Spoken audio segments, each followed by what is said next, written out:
bidali bertze bat jaso, interneten saltxeatu. Eta pentsatuko duzue, ez dituko unitz daki, ordenagailuen kontu horren gainean, ezpa? Ez dakit? Eta orain adibidez, ja irakurri behar dute, MacOS X-en euskarazko bertsioa debekatu egin dute. Baina lasai, hori guztia azalduko diguna Joseba Iriondo. Joseba. Bueno, dutu gora berak nik esplikatu behar nola aritzen naizen, nerea Windows, ez da, PC, ordenagailu gehienek edo PC behintzat ez da Windows erabiltzen dute, Windows sistema, baina zuk erabiltzen duzun honek, ez, sagartxoaren ikurra duen honek. Nik eta beste askok erabiltzen dugun hau da Apple edo Macintosh bat, eta honek sistema operatiboa ezberdina dauka, MacOS X zuk esan duzun hori dauka. Eta horregatik gaudea zerre hau erabiltzen dugunok, etxe honekin, etxe santu honekin, erlijio bat modukoa izanik, alata guztiz ere euskaraz ezin dugulako erabili. Bueno, da hori zer dela, eta euskaraz egon badago bertsioa. Egon badago bertsio funtsezko bat badago, baina euskaldun erabiltzaile batzuk egin dute euren kabuz, alegia doan etxean atsegin zutelako hartu, eta gainera Apple berak eskura jartzen duen sistema batekin dena itzuli. Orduan Mac OS X hori euskaraz izan zedin, dena euskaratu dute, eta interneten doan musutruk jarri dute edonork jeitsi izan.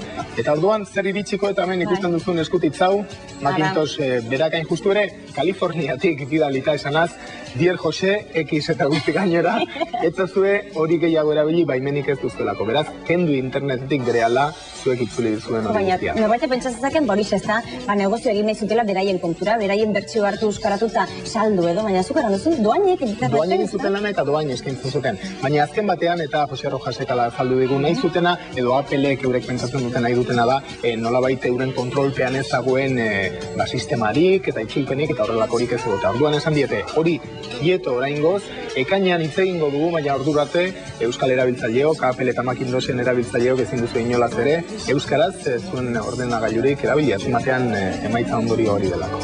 Zuek azer erabiltzaileak eta Jose bera ere bai, ez da, berekin egontzara. Zutan gainera, pentsatzen dut lan handia izan dela, etxean hartu eta dena itzultzea, artxibo, gorde ezagizer, hitz asko direlako eta ez delako edatzen.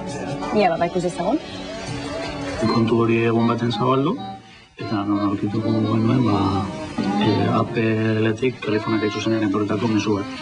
Mezu horretan zioen, hori Appleko lege saietik edo idazten zutela, egiten ari ginena euren jabego intelektualen aurkako kontua zala, eta hori mesedez gelditzeko, ez banatzeko Appleekin loturarik zeukan fitxategi gehiagorik, eta hori, momentuz gelditzeko. Nik erantzunean baiet, kenduko niela, ingeleseko hiztegia hartu, eta pupeko gramatika, eta txapa guztia, urdin ez dagoen txapa hori guztia bidaliz, haizu, hau, nik uste pasatzen ari zaretela, hola zehau hartu behar duzu, ez dakit, fede honez egin dako gauza bat da, euren erantzuna gero izan zan berriro, hori baiet, oso gaudela hori, eskertzen zutela entusiasmoa, baina kentzen, momentuz behintzat kentzen. Azerre puntu bat, baina batez ere etxipen hori, ez? Esatea, joder, tio, mesede bat egiten ari naz, eta hola eskertzen dirazu. Interneteko foroetan eta ibilida jende asko esaten, joder, baina jarri kontaktuan eusko jarraitzarekin, edo hartu abokatu bat, eta hasi horrekin bastakit abokatuaren bitartez ez da baidatzen, baina, azken finean da, ja, rolloa ez da horretan sartzea. Lan bat, nolabait zuretzako egin duzuna, ikusi duzuna jende gehiago ere aprobetxatu aldoana. Doainik jarri duzuna hor jendearen probetxurako, doainik egin duzuna kristolana dana, eta zara biliko abokatu batekin doainik lan egiteko eskubidea aldarrikatzen, ez? Inondik inora, Elizari gertatzen zaion bezala behar bada Apple bera ere ez dago horrelakoetan txantxetan ibiltzeko ez da. Hori da, azkenean, jende asko esaten du, honetan, ez jode, eskezu ez fanatikoa, erlijio bat, ez da, egiten duzu ondola bai, gainera jergan no, ez evangelizazio lana ere bada, ez? Jode, behitu zarraza norain Macintosh erabiltzea, eta gainera euskaraz dago, eta ez dakiz eta evangelizazio lana hola norrentzen zutenean, Bai, harrigarria, baina zukeran duzuna, ez da biltxantxetan, apeletxea, eta ala ere iruditzen zait bertze Marisa hor ginen jarri jarri duten apeletxea. Eta gainera... Badaki delako aitzera belgarria direla zuk erakutsi diazu gaur, zuk hor bertan editatzen duzula, bideoak hortxeiten dituzula. Diseinurako eta esate baterako okerrezpanago berria egunkariak ere horrelakoa dauzka. Beraz merkatu bat badago, ez? Eta gainera jendari esaten diozunan eskoletan, ez dagoela euskaraz hau erabiltzerik, orduan esaten dute, PC bat eros dezagun. Naiz eta PC-tan ere Windows XP oraindik euskaratu gabe dagoen, badago proiektua eta ziurrenik laizter egongo da, baina ez dago merkatu handia euskarazko programetan, beraz, egina zergatik baztertu hori da nolabait daukagun zalantza eta zerrea. Bai, egia da. Eta guainikan gehiago dio, Josek, ez da? Askoz ere gehiago, erlijionen nolabait arima eskaintze horrek zaput egin diela, ez? Apelen eskutik. Apelen eskutik. Bueno, hortxe, azerre gaudela. Gulenago gara komentatzen.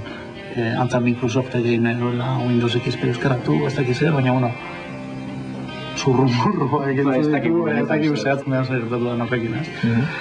Baina, ahul daola argi dago, eta bidea neurriati batean doala erabiltzaileen lanaren bidetik edo, hori nik bintzat, baina zergatik erabiltzen duzu hori, eta garezti hau, eta zea raro, eta ez da Macintosh erabiltzen direnek arraroak dira. No, bai. Herrialdizkari pilo bat dago esan Euskal Herrian, eta gehienetan erabiltzen dana, olako gozetarako erabiltzen dana, Macintosha da. Eta horietan merkatua izango dut seguro. Gero komentatu duguna, hezkuntzan ere, orain Macintosh eskoletan ez egoteko arrazoietako edo aitzakietako bat da, euskaraz ez dagoela sistema, Ez dakit nire ustez, bai, presioa inezkero, sikieran patalde bat entzungo luketze, ez? Gero kasurik egin nala ez, hori beste kontu bada, baina... Ez momentu zemetik ez dugu zer antolatu, baina... Geldi ez, orain bertan gaude geneu lizentzia duen gauzak mugitzen, itzultzen eta holan, eta zintzu honetan ez dugulako. Denaren, zer mugitzen azizkero, orain arte erabilidan elbidea izan da macosxeuskaraz.tk eta fitxerak eta orain arte horrean ondiratu gauten. Mugimendurik edo egon ezkero, bertatik jakin araziko dugu, digute, Euskara, garai modernoetara egokitzeko irrikitan dago, eta ez dut uzten, Joseba? Eta Jose berak esan du, norbaitek kesua baldin badauka, nirea behintzat helduko zaie, berari Joseri bidali dieze jogi kesu hori, macosxeuskaraz.tk web horrira, eta bertan gure kesu guztiak eta gure zalantzak. macosxeuskaraz.tk aurretik iruko diza, hori guztia. Ederki badakizue, kexia gaitezen, aserre gaudela, eskerretezko, Joseba. Eta orain iragartiak tondotik badakizue, gazteluetan barrena ibiliko gara, ez dutxik egin guain arte, aio.